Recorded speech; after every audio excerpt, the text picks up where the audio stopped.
நம் மரியாதை நம் கையில்.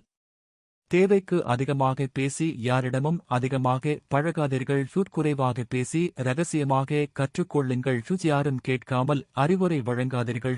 எப்போதும் நீங்களே அழைத்து பேச வேண்டும் என்ற உறவை தூரத்தில் வைத்திருங்கள். உங்கள் அடுத்த நகர்வு என்ன என்று யாருக்கும் தெரிய வேண்டாம். எல்லோரையும் மகிழ்ச்சியாக வைக்க வேண்டும் என்ற எண்ணம் தேவையில்லை. உங்களுக்கு சரி என தோன்றுவதை மட்டும் செய்யுங்கள். அவமானங்களைக் கண்டு அனசாதீர்கள். அவமானப்படுத்தியவரனை கண்டால் தலை குனியும்படி வளர்ந்து நில். அதுவே பதிலடி. சிரிக்கும் போது முகம் அழகு, அன்பு காட்டும்போது மனம் அழகு.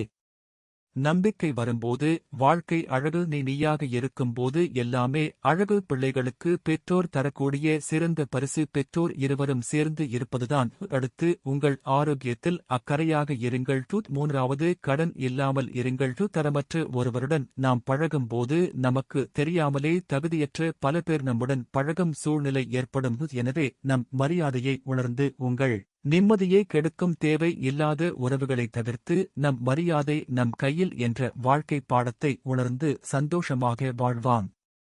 வாழ வாழ்த்துக்கள்.